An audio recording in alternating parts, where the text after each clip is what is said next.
Hi, everyone. Welcome to Data Dave Dives Deeper, your favorite companion podcast to Talk Tech with Data Dave. I am your host, Alexis, and I am here today with Data Dave and a special guest. Dave, how are you I'm very well, this morning? Alexis. I guess it's What? it's morning for you still. Hey, good morning. No, it is still morning. Yes, it is still morning. Only just. It's 11 o'clock. There we go.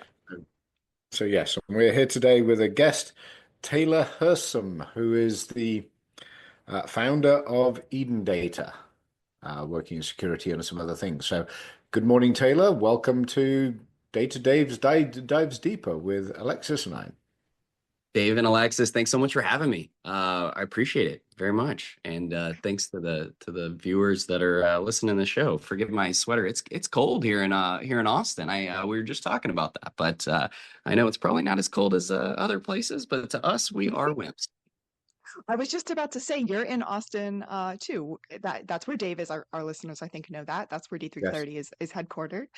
So that's really awesome. Yeah, it's I feel like everyone's coming here. This is the tech hub. You chose it right, Dave. Yeah, it's starting to become so. Well, we love to start these Data Dave Dives Deeper episodes with a simple question. And it's the question about you, Taylor. Can you tell us your story? How did you get into this industry? How did you get into this world? Tell us about Eden Data. Tell us about how you got here. Of course, yes. So I am just a total cybersecurity nerd. I have been since college. I had a failed attempt at wanting to be a chef, and then a physical therapist, and then Me too. I love it. I love it. I don't. If you have a passion like that, I respect the chefs out there, but I didn't want to turn that passion into a profession. Hmm. And so I actually got exposed to the world of Big Four consulting as the first job in my career. I was recruited by Deloitte and went to Portland, Oregon, and was working as an IT auditor. So essentially, it was my job to come in and audit financial systems related to how people get access to them, how money moves, all that fun stuff. I was working with life sciences and healthcare companies and mostly Fortune 500, huge companies. So one thing I figured out very quickly is nobody likes an auditor. So no offense to the auditors out there, but I felt like I was on the wrong side of the table. So I got early exposure to some cybersecurity projects at Deloitte, and that's really what sparked my interest and allowed me to pursue a career. So for the 5 years that I was at Deloitte, I got to work on being an auditor, seeing that side of the world, and then also being a cybersecurity professional. It actually helped me a ton. Fast forward to Eden, which I can talk about in a bit, simply because a lot of cybersecurity development is around compliance and around compliance programs and passing audits and all that stuff. So shout out to Deloitte for that. But I then got the opportunity to be a chief security officer for a consulting firm in Austin, and then I ended up quitting my job. Thinking, oh, I have all these interviews. I'm going to go find a new job. I wasn't enjoying what I was doing. That was a week before COVID hit, and everything dried up. I had just proposed to my now wife. We had just bought a house. We had just bought a new vehicle, all these big life moves, and I was unemployed. So I, out of necessity, had started to just ponder what could I do, and I came across on Upwork of all things. There were a variety of companies that were posting on there and saying, I need help with cybersecurity. And that gave me the data on the fact that there are a lot of startups and a lot of small businesses out there that need help with cybersecurity. They don't have anything in place. They're having to meet expectations of their customers and their prospects, and they need fractional help. And so I Upwork kind of took off. It was I kind of gamified that system to where I fought for 5-star reviews in exchange for cheaper Nice. services. And then when you get to a certain level on there, then everything, all the doors start opening. So I got to take off on Upwork first, and then started Eden Data in 2021. Listeners don't even know what Eden Data is yet, but Eden Data is the essentially a cybersecurity firm. We focus on being the outsourced security, compliance, and privacy teams for everything from startups to scale-ups to enterprises. And so we take over on anything from meeting a compliance standard to helping secure their customers' data to helping them align with data privacy requirements in other countries and everything in between. So that's what I do in a nutshell. I love every second of it. We've been at it for 4 years now. Eden Data has almost 70 people on the team. We have customers all over the world, and I love nerding out on just about any compliance or cybersecurity framework out there. So what made you think cybersecurity was cool, right? You said you liked cybersecurity. What about cybersecurity said to you, I want to be here? Well, besides the fact that I got the exposure to being an auditor and Right. realizing, oh my gosh, I would rather help than be the person that's like almost like the hall monitor, the tattletale. I that was one aspect of it, but the other element for cybersecurity is it was two main things. One, when I got exposure early on, it was very fascinating because I've always loved technology, and so being able to figure out how do I secure technology just seemed like a fun challenge Right. that I resonated with. And then secondly, I had multiple instances within my family and friend group of being impacted negatively by cyber attacks and by hacks and data compromisation, all of that. I back in college, my grandmother got a call thinking it was from me that I got arrested in another state, and she sent $8,000 in cash to Oh, wow. some random location. Classic phishing attempt Yeah. over the phone. Now that's, oh my gosh, it's gotten so bad because of AI, but even back then it worked. Thankfully we were able to recover the funds, but that was an eye-opening experience for me of just, we've been very laggard, especially in the US, and how we protect our data and how we protect ourselves against malicious intenders. And that was something that, I kind of felt like there was a calling, for lack of a better term, when I got exposure to it. So how do you think your experiences as a chef helped you? Oh, that is such a great question. So the a few ways actually. I think that one of them is, as a chef, you are constantly strategizing. So you are figuring Okay. out what you're going to make, what recipe you're going to, are you going to follow a recipe? You're going to make it up as you go along, what ingredients, where are you sourcing those ingredients, all of that. That principle applies perfectly to security. I may have to run with that, Dave. We may have to just like completely change our website. But that principle in security remains consistent because you're essentially planning out an entire security program around how are you protecting every asset in a company's environment, and then also what tools are you using, what personnel are you using, what standards are you aligning with, are you aligning with the standard, are you making up your own security program, everything in between. So I would say that's one of the biggest elements. And then there's a creativity aspect too, with cooking in general, being creative and feeling like you have the wherewithal to make adjustments on the fly. That's cybersecurity in a nutshell. Everybody thinks we have it all figured out, but we don't. The industry is very new. The industry is currently developing rapidly, and so being able to pivot on the fly is something that you absolutely have to have. I Yeah. don't know So, about you, Taylor, but like I learned how to project manage in culinary school. Like my any project management skills that I carry right now, I will tell anybody and everybody I learned in culinary school because that's what we had to do. Like we just had to learn to get something done from point A to point B and do it fast and well and the way we were supposed to. And then at the end of the day, we had to problem solve, just like you said. well, So I totally agree with you. running a Incredible. commercial kitchen is an exercise in project management, really, because Hmm. every evening, every dinner service is a project, and you Without are question. planning out a menu, you are planning out your resources, you are planning out your ingredients, and then you are putting it together to a schedule, and people are very intolerant of things being late. So Hmm. it's actually a great microcosm of that kind of construct. Hmm. Oh, Um, very well said. Yes, yes, that's an incredible analogy. Like such a great comparison. Yeah. but the one of the things we love to do on this podcast, on this show, is explore things like that, right? Just a little bit, because life experience. People always think technology and cybersecurity and data management and all these things are microcosms in and of themselves. And what we find more and more is that people's life skills are way more valuable than necessarily the technical skills. The ability to see through a project, see through a delivery, see through a scam, see through privacy, etc., is way more important than being able to write this code or that code or configure one of these or one of those, right? It's the life skill that is incredibly important in this space. Could not agree more. Very well said. Very well said.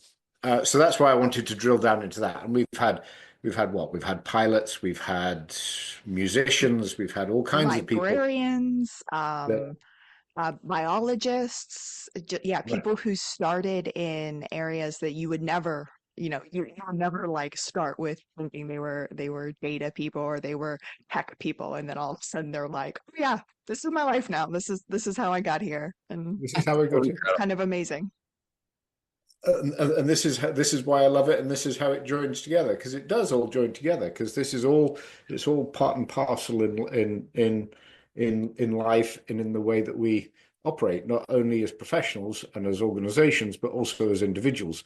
And people forget that that weaves together more than people think it is, right? Because every time you as a person go into a store, you as a person gets pulled over by a speeding or whatever it is, that is your data being exposed out into the world and being operated on by organizations that you are in some way trusting to protect you. Agree. Right? Yes. And that's frankly, it's become a misconception in society. I think we have almost shied away from even understanding the fundamentals of the implications of this rise in data and such. But man, I just love the analogies that y'all made for because a lot of times in cybersecurity, we have a lot of people that want to get in the industry and they think, oh my gosh, I have to have some technical background or I have to have some technical degree. And in reality, especially in the day and age of where the internet is at today, like the skill sets that we've developed, when I started Eden Data, I had built up some loose principles from Deloitte, but what I did then versus what I do now is completely different. And so a lot of that stuff was self-taught on the internet. And that's what I love about the cybersecurity industry specifically is people can get in by simply getting online certifications, by watching YouTube videos, by just having the passion, and that's universal. Yeah, so one of the things we talk about quite a lot is, and certainly I speak on quite a lot, is the idea that data actually does describe real life things, right? It describes people, it describes computers, it describes vehicles, it describes real life things. And you have to get back to the real life thing because the data is a pointer to that thing. And if the data is secure, then the thing is secure. If the data is not secure, then the thing is not secure. And that goes with people, it goes for all these things across the board. And so it's interesting to see how we're evolving in this space and how data means more and more to us in our daily lives, right? Because we do trust people with our data. We give people our data all the time, right? And it's not only from a business perspective saying, I want to pass an audit, which is a valid construct.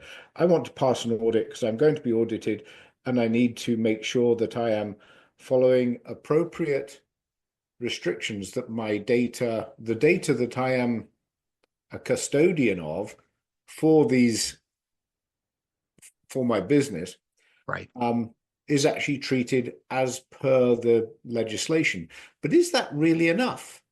Is the legislation really just the tip of the iceberg? And what we should be looking at is well-managed businesses, well-managed data, and a construct that says we should be going way beyond what the regulations say and looking at how do I make sure that I am an appropriate custodian for this valuable asset that I'm being given by people.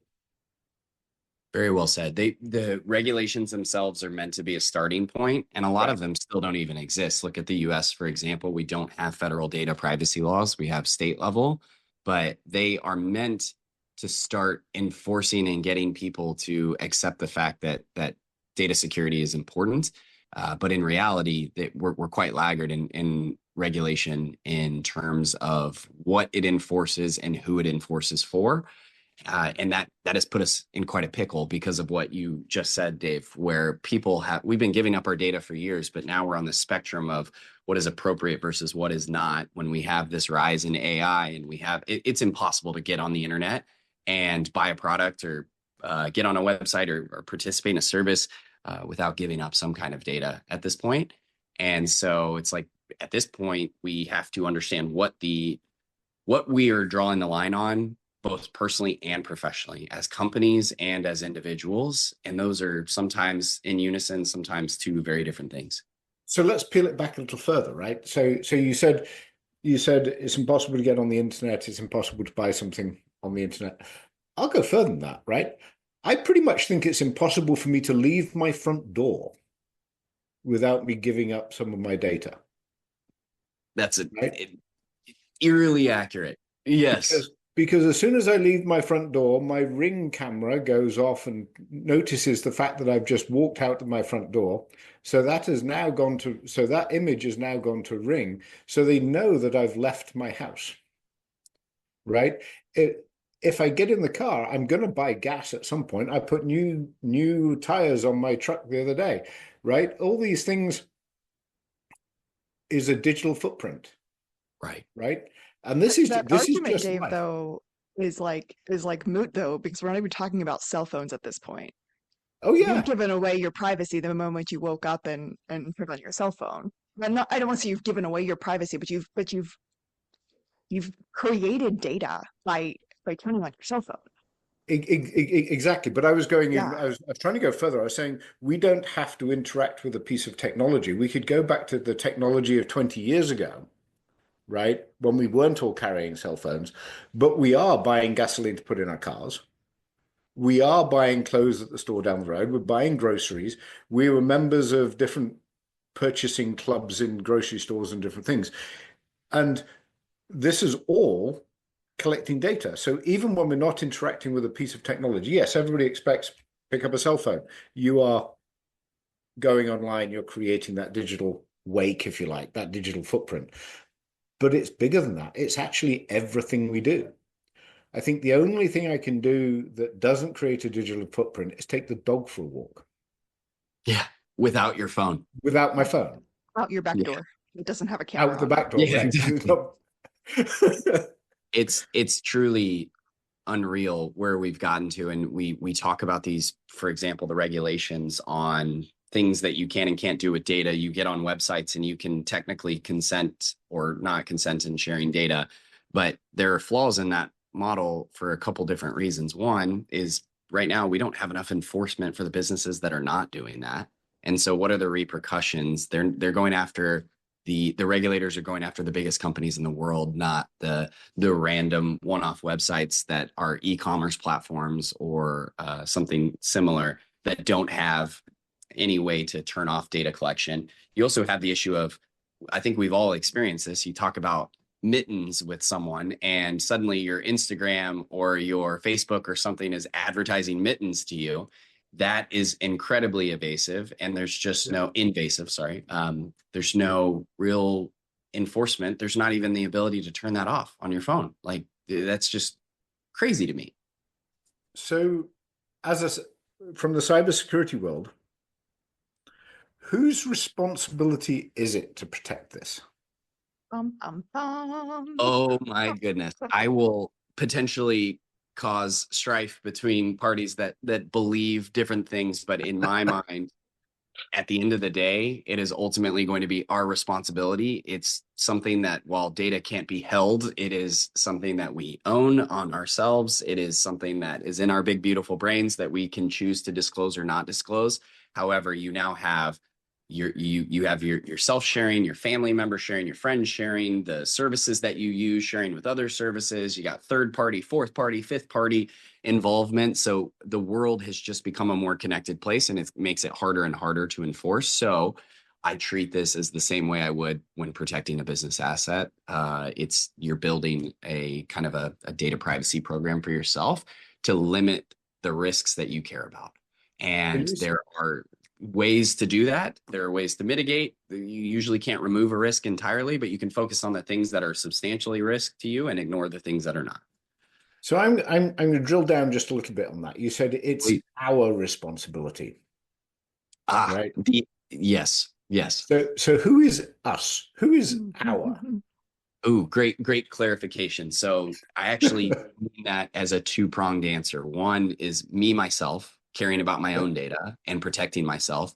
But then it's also the folks that are indirectly or directly interacting with data. All of us have a responsibility to understand the value of data and the value of our own data and others. And so if you're in a business setting to where you're interacting with data, having the wherewithal to understand what is important and what is not, being able to, it's a collective mindset is basically what I'm implying.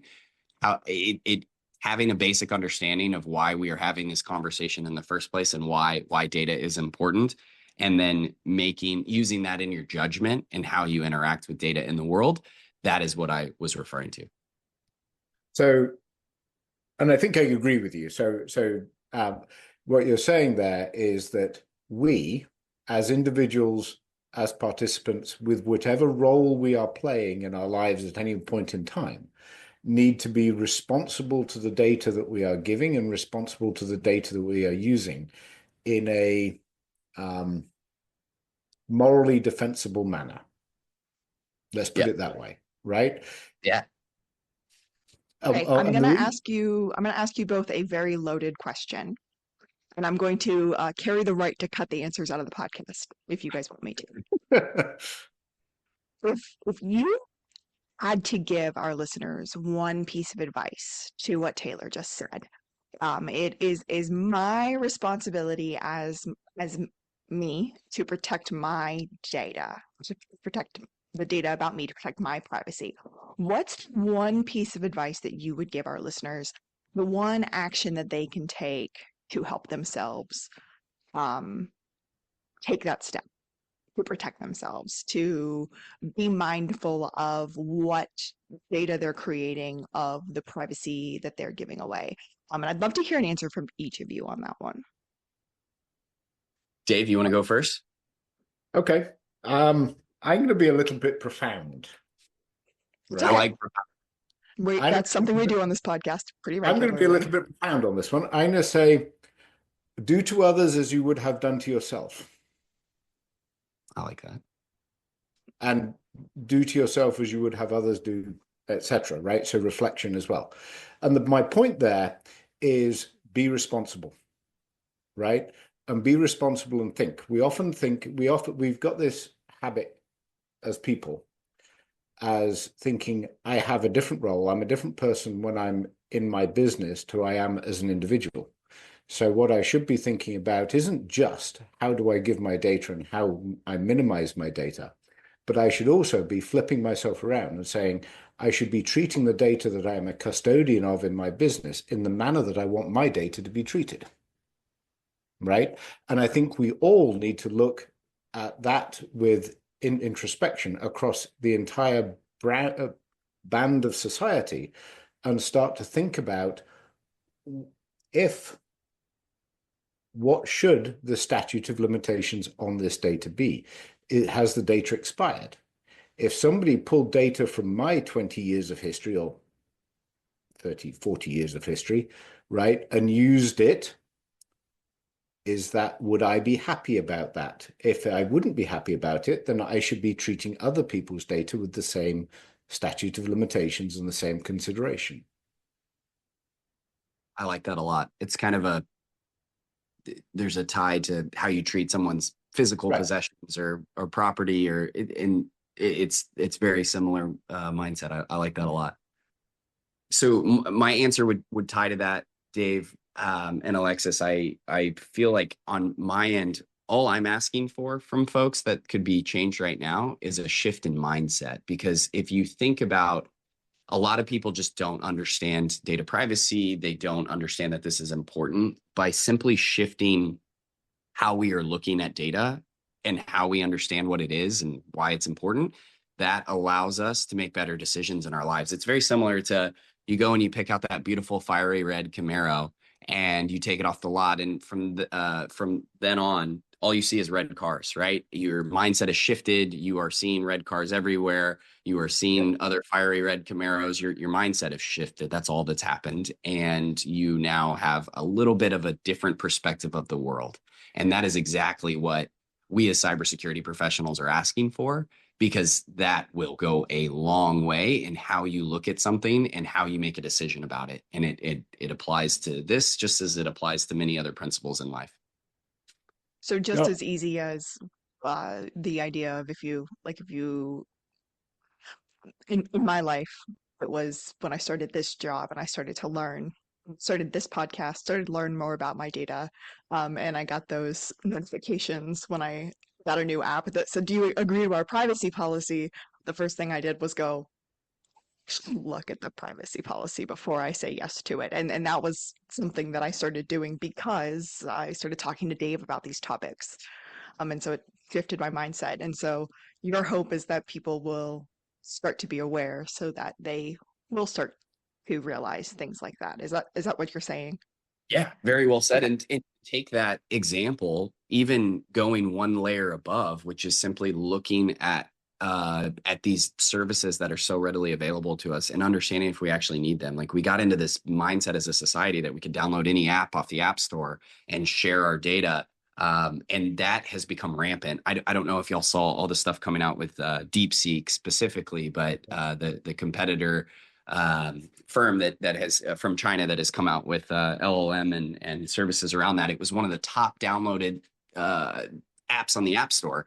And when you go, they did a security review on it, an independent research firm, and they saw that all the data was unencrypted, the encryption keys were static, that the data was funneling to multiple companies in China. And lastly, that they are also funneling things to TikTok's parent company, which is then a segue to all the issues we've been having with TikTok. Right. At the end of the day, what is the average person using DeepSeek for or OpenAI for? Like, some of us use it in our workplace settings. A lot of people just want to see the technology for the first time. I'm asking that people shift their mindset to say, do I really need this app that tells me when the water in my refrigerator is low, or that I need to water my plant? Like, things like that. That's also a way that we can significantly improve and make a decision before we ever get to that privacy policy, for example. Yes, and I'm just tying it back in. We've talked about technology, we've talked about cybersecurity, but we started the session with a discussion on life skills, and I think we've come back to exactly those life skills and people acting in a responsible manner, using their entire life skills to essentially protect and manage what is becoming an increasing part of our personality, which is our data that describes us. Absolutely. Agreed. Absolutely. Yeah. What a great conclusion. You summed it up very well. Agreed. Well, Taylor, thank you so much for being with us today. This has been a great podcast. Dave, as always, I appreciate you being here with me today. This has been great. I love this. Thank you, Alexis. Thank you, Taylor. I can't thank y'all enough for the opportunity. Thank you for nerding out with me on cybersecurity and cooking and everything else in between. Yes, very much so. Well, to our listeners out there, before we go, two final things. First of all, always feel free to submit questions to Data Dave by emailing us at tech@d3clarity.com. Or you can reach out to us on the D3 Clarity website or by connecting with Dave or I on LinkedIn. And then if you're interested in joining us for one of these Data Dave Dives Deeper episodes, you can also reach out to us at that talktech@d3clarity email. Again, Dave, Taylor, it's been a pleasure. Thanks again. Thank you. If you have a question for Data Dave, reach out to us at talktech@d3clarity.com. We'll be happy to answer your question in the podcast. Thanks. Talk Tech with Data Dave is proudly brought to you by D3 Clarity, your partner in AI, data, and cloud innovation. At D3 Clarity, we offer industry-leading solutions designed to transform your business and drive lasting success.